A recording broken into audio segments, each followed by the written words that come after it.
when I was younger, I had a lot of problems with my complexion. I felt like people would tell me that I was attractive, but they would say I was attractive for a dark skinned person.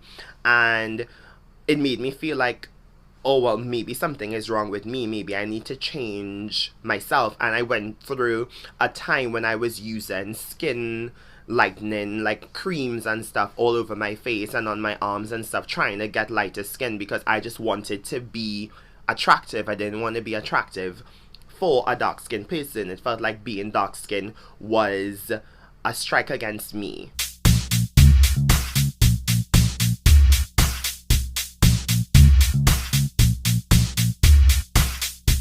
Hello, it's me, Kyron. Thank you so much for joining me for yet another video.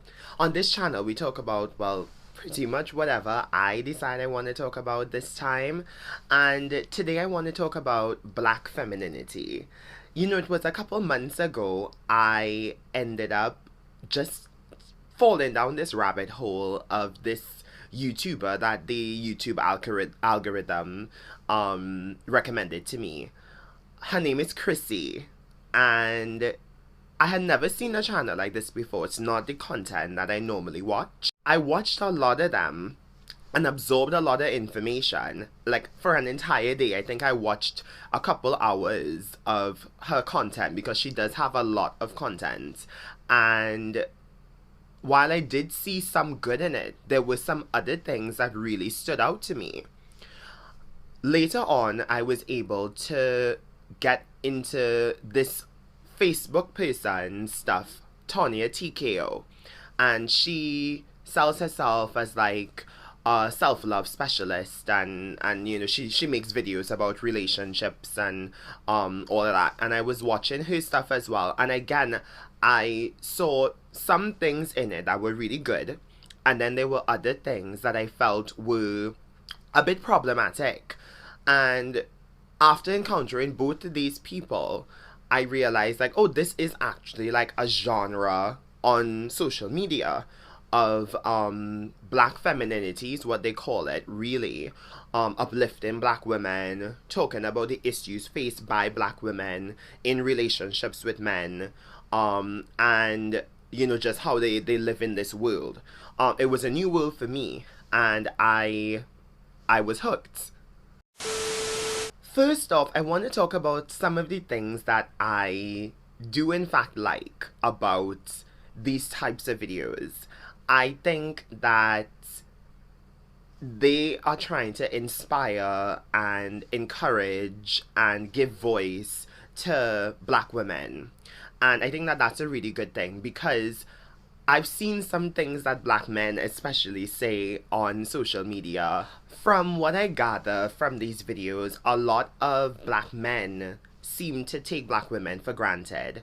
And looking at the two examples of Chrissie and Tonya TKO, I'll just focus on the two of them for now. You know, Chrissie's whole thing is find whoever you want to be with. Like, find somebody who is right for you. Regardless of whether they're black or they're white or they're Asian or whatever, find the person who appreciates you as a black woman, because a lot of black men do not appreciate you. So, if those men don't want you, then why should you be prioritizing those men? And I feel the same way. I have dated every kind of guy that I could possibly meet. I don't have a type based on race. I've dated black guys, I've dated white guys, I've dated South Asian guys, I've dated Japanese guys. I mean, I live in Japan, so they're the demographic I see the most. I date anybody who is interested in me and who I find moderately attractive. So I have no hang-ups when it comes to race, and I do think that that is a good thing, because I feel like when you only date within your group, I think you do limit yourself from experience and other things. So, I do agree with Chrissy when it comes to just dating who wants you. If that person happens to be black, then great. If that person happens to be white, then also great. Tonya TKO has something of a different perspective, as she has more of a black love type of stance, which is, you know, which is fine in its own way. You know, if you want to prioritize black love, I'm not going to tell you that you're wrong for doing that. do what you think is right. But ultimately, I do think that both messages are good. Both messages are about you finding love for yourself and allowing yourself to be treated well by whoever that partner may be. And I think that that's good. Where my problem begins with Black femininity, or at least with the couple Black femininity YouTubers or vloggers or online personalities that I have encountered so far, is that there is a specific type of Black woman that they are talking about when they say, you as a Black woman, take care of yourself, da, da, da, da, da. They really mean Black women who are what they call unambiguously Black, meaning not necessarily mixed race, not light skin. Really, they have all kinds of names, so they call them light brights, and it's just like casually annoyed with these women who happen to be light skinned and happen to be considered more attractive within the Black community and sometimes without. And it was interesting for me to see it because initially I did think it was all Black women they were talking to, but over time I realized, oh, they really just mean mostly dark skinned, or as they say, unambiguously black women, not mixed race women. They were gatekeeping which women they wanted in their audience. That being said, I think when they make these passive aggressive comments towards people who are light skinned or people who are mixed race but who identify as Black, they are furthering an agenda of white supremacy. And I don't think that that's controversial to say. I think that we as a Black community, we need to stick together. And I think that these things are all examples of ways that we try to keep each other apart. We're very divided as a community. And I understand the frustration. It's not that I don't understand the frustration, because it's there. And I'll give you an example of the double standards. I have been watching Basketball Wives since I was a teenager. It was something my mom and I used to do together. We would sit down, we would watch the TV, we would watch Evelyn Lozada and Jennifer Williams, and we would watch Tammy Roman, and we would watch Shawnee O'Neal, and we would watch these shows and we would laugh and they would be so entertaining. Basketball Wives was really like a staple in my household. Because I've been a long-time fan, I was there when Tammy Roman was willing to fight anybody who looked at her sideways. I was there when Evelyn Lozada jumped across a table to attack somebody in the cast. And I was also there in the last season of Basketball Wives when Evelyn Lozada was running after a girl to basically attack her. And the girl's friend, OG, defended her and pushed Evelyn away from her friend. So Evelyn took a tumble. Later on, when the reunion came around, a lot of the girls were saying they weren't feeling comfortable being in the same room with OG because she's too aggressive. And I was like, Evelyn, you jumped across a table like a couple years ago. Tammy was fighting with everybody who moved.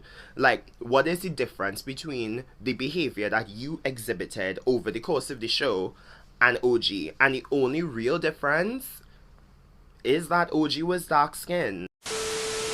Defined by Maddox and Gray in 2002, colorism is the tendency to perceive or behave towards members of a racial category based on the lightness or darkness of their skin. So there are lots of people who have mixed heritage and they still identify as Black because they may be mostly Black. So they say, well, I'm Black because they're mostly Black, and as far as they're concerned, they get treated like a Black person.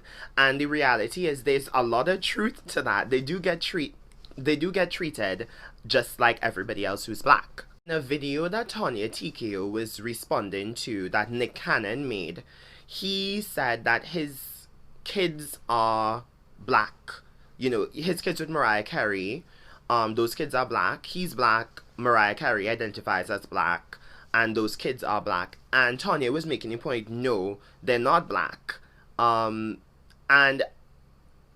I had some issues with that because yes, being black is not necessarily just about self-identification, but at the same time, it kinda is, and I feel like what they're doing is like this Tonya and Chrissie and these other Black Femininity channels that gatekeep blackness. I think like they're doing the reverse one drop rule. In the United States, the one drop rule, also known as hypodescent, dates to a 1662 Virginia law of the treatment of mixed race individuals. The legal notion of hypodescent has been upheld as recently as 1985, when the Louisiana court ruled that a woman with a black great-great-great-great-grandmother could not identify herself as white on her passport. I have always argued from the perspective that if somebody is really racist, like if you really are a racist person who hates black people, you could probably see the difference between somebody who is as dark skinned as me and somebody who is really light skinned, let's say like Mariah Carey. You could probably conceivably see the difference, but in your head, Mariah Carey is still black. And I think if Mariah and women like Mariah and people like Mariah who are light skinned, who are biracial, if they identify as black, it's because there is a contingent of people who will say that you are black. And therefore they identify with that because they will experience the world as black people. Now, that isn't to say that they're gonna have the same experiences as somebody who is dark skinned. I don't think that that is realistic. I think they do get certain benefits because of their proximity to what is the standard of beauty, which is whiteness. So I'm not gonna say that they're exactly the same. But what I do think is that they are allowed to be black. They are black if that's how they identify. Harvard University psychologists found that we still tend to see biracials not as equal members of both parent groups, but as belonging more to their minority group. Basically, like, I don't hate black femininity. I do see its value. I do see why it exists, and I'm glad that it does, because I do think that black women in particular, when you look at certain stuff, I remember a couple of years back there was a study that said on dating applications black women were the least desirable women of all the women, you know, and as a black person, that hurt my heart, you know. I know beautiful black women, and I think that they deserve to be given value and to be given appreciation. And it makes me sad. It really does. So I think these channels do serve a purpose. I think they do really try to do something good, but they get caught up in other things that perhaps unintentionally are not beneficial to the community at large. Black men especially need to acknowledge some of their role in a lot of this, because these women created these channels in order to experience some type of catharsis, in order to get somebody to understand and to get an answer as to why they feel undesirable. And that's on black men, specifically on black straight men and, well, black men who date women. You know, it's your responsibility, I think, to really think about how you're making black women feel. You know, if you have a problem with dating somebody who's black, dating somebody who's dark skinned or whatever, maybe you need to unpack that. You know, it's difficult sometimes to say, you know, why we like what we like, because we have been conditioned. You know, we see these things in the media. We saw them in music videos, we saw them in movies. You know, it's not necessarily that we are consciously making a decision to exclude dark-skinned people, but I think that we need to be aware of it and we need to understand where it comes from, and maybe we need to try to do a little better, try to encourage each other, try to love one another, and try to build a community. And for the Black Femininity channels, I do think you guys do so much good work, but I think you guys have a little more work to do in order to be more inclusive of all shades of black. Thank you so much for watching. It's like a really bright, sunny day here in Japan. So I was having issues with lighting. I didn't know what lighting, I had no idea. I normally film when it's not this bright. So hopefully it's okay. I hope I look cute. Thank you so much, and please like, share, subscribe. Tell me what you think in the comment section. Tell me if you like my pearls. Tell me if you like my belt. Bye bye.